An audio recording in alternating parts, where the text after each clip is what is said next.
Your husband is not your father.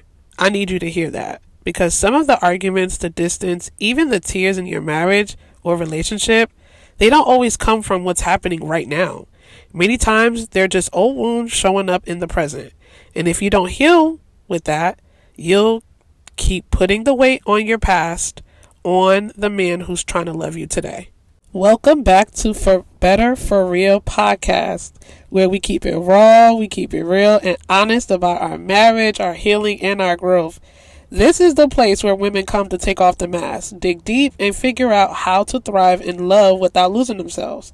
Each episode, we talk about the things nobody warned us about, we said I do, and how to navigate them with grace and truth. For those who are new here, my name is Jessica. I'm a wife of 10 years, mom of 3, and the heart behind this channel. I started this podcast because I know what it feels like to struggle in silence, to carry trauma into marriage, and to question if love is even enough. I don't have all the answers, but I've lived through the questions, and I'm here to share what I've learned, so you don't have to feel like you're in this alone. Before we dive in, make sure you hit that follow button so you never miss an episode. I upload episodes every Sunday. And if this message helps you today, share it with another wife who needs to hear it. We're building a community of women who are healing together, and I'd love for you to be part of it. All right, let's be for real and honest with ourselves for just 1 second. Trauma doesn't disappear when you get married. A lot of the times, women get married because they're trying to escape a certain trauma experience, a memory, just something traumatic that happened. They think being married to someone or going into covenant with that person is going to fix it. And it doesn't. The trauma just follows you and shows up in a different way within your marriage. Maybe your dad wasn't there. Maybe he was there, but he made you feel small or he didn't make you feel safe. So now when your husband raises his voice, even if he's not yelling at you, it feels like you're that little girl again. That's a trauma response. The key to learning to decode his behavior is asking yourself, is this a pattern or is this actually about me? When you stop taking everything personal, you protect your heart and marriage. So what I've come to understand being in my own marriage and having my own traumas and going into a marriage with those traumas, a lot of the time, in the very beginning, I wasn't doing any self-reflecting. I wasn't saying, okay, Jessica, is this my husband issue or is this a me issue? Am I interpreting what he's saying or how he's acting right now in the wrong way because I'm triggered by the trauma that I brought into this marriage? Not the trauma that I was, exposed to within this marriage, but trauma that had nothing to do with my husband. Things that have happened before he was even a thought or my boyfriend. Men thrive on respect, just like women thrive on affection. When a husband doesn't feel respected, he pulls away. When a wife doesn't feel cherished, she shuts down. But you can shift the atmosphere of your home with small daily actions. A kind word, a hug when he walks in, asking for his opinion. Respect and affection are like oxygen in a relationship. It doesn't necessarily have to be marriage, but in a relationship, it's like oxygen. It's what keeps it going, keeps it alive. Without them, which is respect and affection, everything feels heavy. With them, even though tough seasons feel lighter. Here's something most wives don't realize. Men process stress differently than women. Silence doesn't always mean rejection. Silence does not always mean rejection. I will say that again. Silence does not always mean rejection. I reiterate that because I personally experienced that in my marriage. I am the outgoing, fun, loud, rambunctious person in our marriage. My husband, Jerry, he is the most laid back, nonchalant man you could ever meet. But in the beginning, instead of embracing us rubbing off on each other, I fought that a lot. And sometimes I still do that till this day, depending on what we're talking about, depending on what we're discussing. But in the very beginning, that was my irritation with him. I'm more outgoing, right? I'm more out there. So I'm ready to tell you how it is. I'm ready to tell you how I feel. I don't sit back and really reflect. I just say whatever comes out of my mouth. I'm real bold, right? So my husband, he's more analytic. like analytical. So he'll process things. It's slower for him to think about things and then give you a response, give you basically what he thinks or his opinion. So it takes him a little bit longer. And because I'm so like on the go, everything has to be quickly. I'm like, we could be talking about something and I'm like, okay, babe, what do you think? And he's like, looking at me, and I'm like, dude, give me a response. Or we could be arguing and I'm explaining how I feel, or I'm venting about how I feel, but he's quiet. He's quiet for a minute before he responds. That used to irritate the hell out of me because I'm like, dude, give me a response. But it's coming to understand him. It's coming and growing with him to see that he just likes to process things, and there's nothing necessarily wrong with that. I feel like that's the safer route, right? To actually process what you're feeling, how you want to say something, process how you are feeling in the present moment, and then give a response and then react. So silence doesn't always mean rejection. I have went through a great deal of rejection with my father growing up. So my mother was separated from my biological father when I was weeks old, and then she remarried. So I didn't know my biological father, or didn't lay eyes on him, or didn't know who he was till I was about 18 years old. My stepfather basically stepped in at the age of 5 and had raised me all the way up until then. However, that fatherly love, that relationship you have with the relationship that a daughter is supposed to have with a man is usually her father first. I did not have that. I did not have that relationship with either of my father figures. So going into a marriage, I saw my husband to fill in those gaps that I am or was thirsting for as a child. So his silence to me was like, oh, he doesn't care. Oh, he's not listening. Oh, he's rejecting me again. So then I get triggered. So if I was on a level 5, now I'm at a level 10 because now you just triggered me on top of what I was already upset. So I had to understand that silence does not mean rejection. So ladies, instead of assuming like I was, try mapping out his stress patterns. Ask these questions. What does he do when he's overwhelmed? What does your husband do when he's overwhelmed? What are his patterns? How does he recharge? Knowing his map, knowing his thought process helps you support him without losing yourself in that process. Not everything he does is about you. Not everything my husband did was about me. His bad day, his tone, his distance, sometimes it's his own battle. That's why keeping a not about me journal can be very powerful. Write down the moments you feel triggered and ask, what might really be happening to him right now? Am I personalizing his struggle? This practice will help you start worrying. This practice will help you stop carrying the blame that was never yours to begin with. The most dangerous thing you can do as a wife is take what your father did when you was a little girl, take what your father didn't do when you were a little girl or growing up, and place that burden on your husband. At the end of the day, you are not married. You did not marry your husband. You did not marry your father. You were not thinking about your father when you married your husband. Your husband is nothing like your father. That fear of being abandoned, that fear of being left alone, let that go.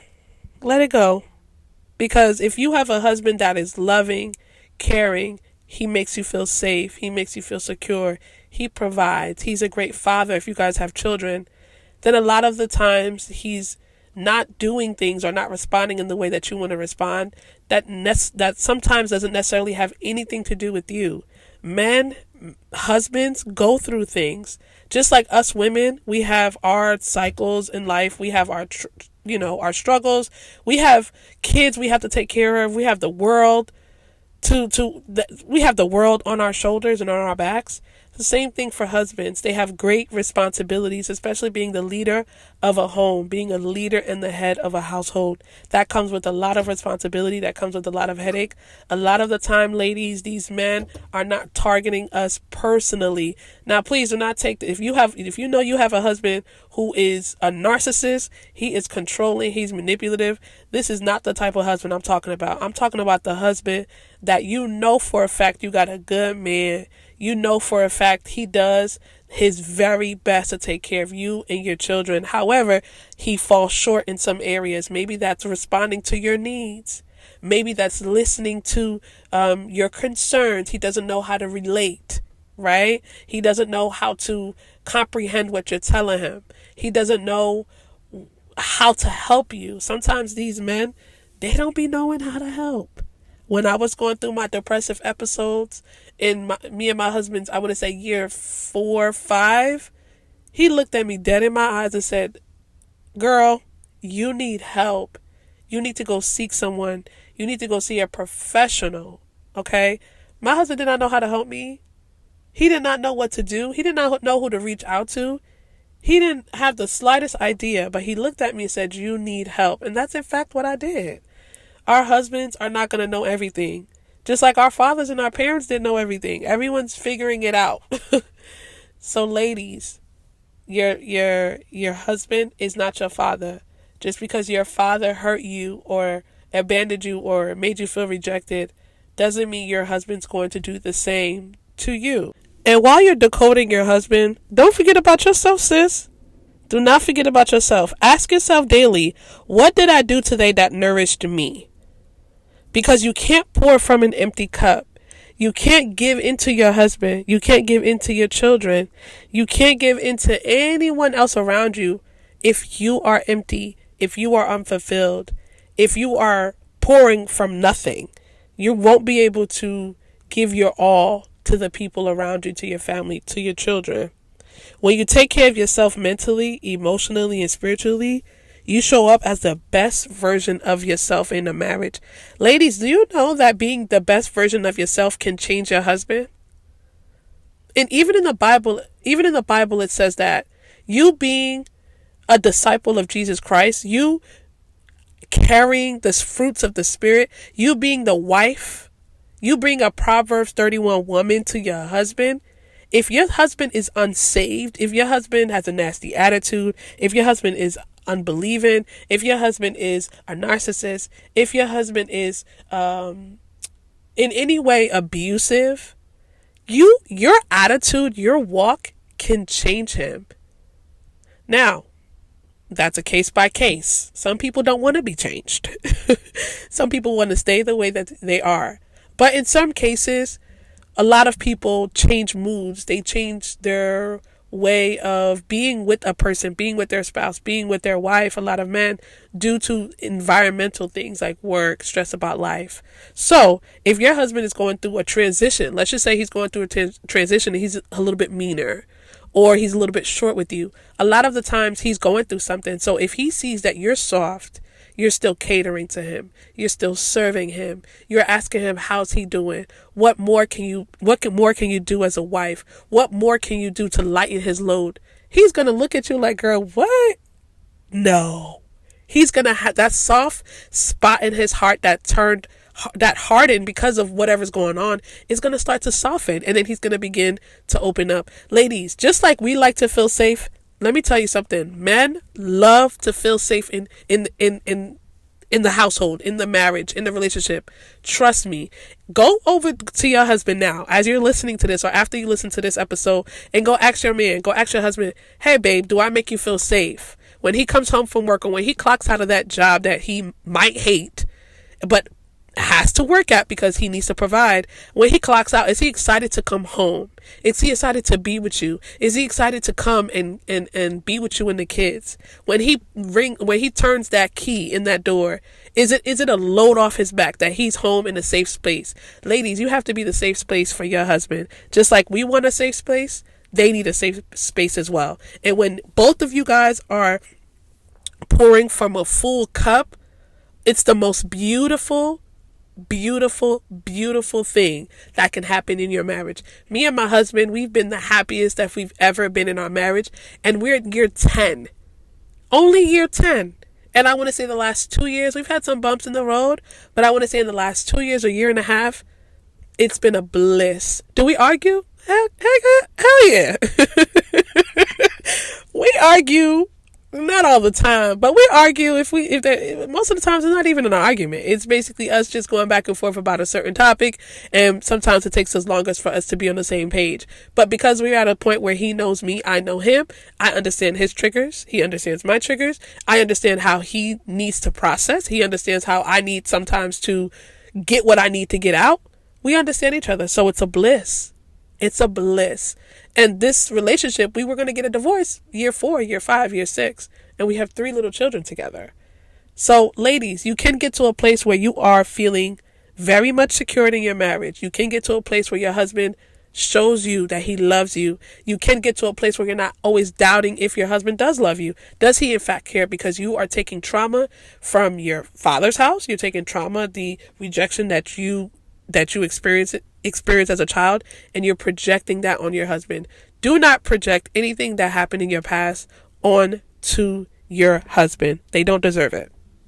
Listen, sis, like I said, your husband isn't your father. He's not here to raise you. He's here to walk beside you.